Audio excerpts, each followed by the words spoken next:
Hi everyone, welcome to my YouTube channel. నేను మీ జ్యోతి. ఈరోజు మన కిచెన్లో వచ్చేసరికి బెండకాయ పచ్చడి. చాలా సింపుల్ టేస్టీ రెసిపీ. చూసేద్దాం రండి. వేడి అలా కలుపుకొని తింటే సూపర్గా ఉంటుంది ఫ్రెండ్స్. ఒకసారి మీరు కూడా ఇలా ట్రై చేయండి. చాలా టేస్టీ రెసిపీ. బెండకాయ పచ్చడి చాలా బాగుంటుందండి వేడి అన్నంలో కలుపుకొని తింటే. బెండకాయ పచ్చడి కావాల్సిన ఇంగ్రీడియంట్స్: 1/2 kg బెండకాయలు, 1 కప్పు టమాటా పచ్చడి, 1 కప్పు చిల్లీస్, 1 కప్పు ఆనియన్స్. శుభ్రంగా వాటర్లో కడుక్కోండి బెండకాయలు, ఎందుకంటే అవి జిగురుగా ఉంటాయి కదా. కడుక్కొని శుభ్రంగా తుడుచుకోండి. అలానే స్టవ్ ఆన్ చేసి కళాయి పెట్టి 1 కప్పు ఆయిల్ వేయండి. ఆయిల్ బాగా హీట్ అయిన తర్వాత 1 కప్పు చిల్లీస్ వేసి బాగా వేయించండి. పచ్చిమిరకాయలు బాగా వేగిన తర్వాత 2 కప్స్ బెండకాయలు వేయండి. మనం కట్ చేసి పెట్టుకున్నాం కదా, ఆ బెండకాయలు వేసేసి ద్వారగా వచ్చేలాగా వేయించండి. ఎందుకంటే బెండకాయలు అంతా కుక్ అవ్వాల్సిన అవసరం లేదండి, పచ్చడి కదా. కొంచెం ఆల్మోస్ట్ సగం కుక్ అవుతే సరిపోతుంది. అవన్నీ కుక్ అయిన తర్వాత 1 కప్పు ఆనియన్స్ వేయండి. ఆనియన్స్ వేసిన తర్వాత మీడియం మంట మీద కుక్ చేయండి, ఎందుకంటే అవన్నీ బాగా కుక్ అవుతేనే లోపల పచ్చి వాసన ఉండదు.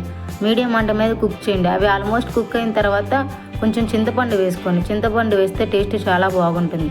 అలానే 1 కప్పు పుదీనా వేసుకోండి, ఫ్లేవర్ చాలా బాగుంటుంది బెండకాయ పచ్చడికి.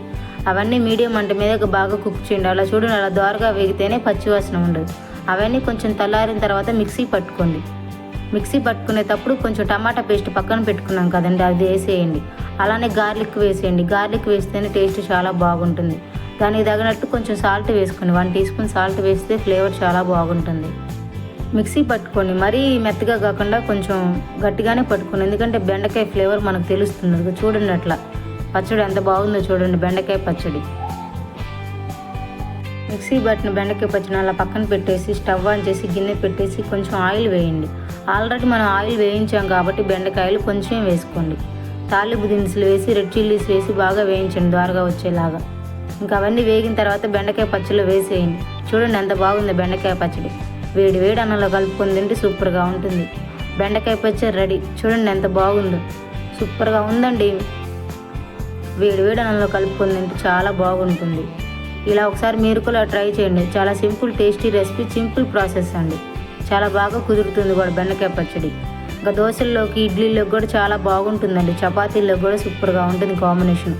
దోశల్లోకి అయితే ఇంక మన చెట్టి పట్టుకునే పని లేకుండా ఇలా చేసుకొని తినొచ్చండి. బెండకాయ పచ్చడి రెడీ. మీరు కానీ మా ఛానల్ ఫస్ట్ టైం చూస్తే లైక్ చేయండి, మా ఛానల్ని సబ్స్క్రైబ్ చేయండి. వేడి అన్నంలో కలుపుకొని తింటే సూపర్గా ఉంటుందండి. చూడండి ఎంత బాగా వచ్చింది పచ్చడి. అట్లా రెడ్ మిరపకాయ వేసుకొని అట్లా అన్నం పెట్టుకొని తింటే అబ్బా, కొంచెం నెయ్యి వేసుకొని తినండి, ఆ ఫ్లేవర్ చాలా బాగుంటుంది. సూపర్ బెండకాయ పచ్చడి.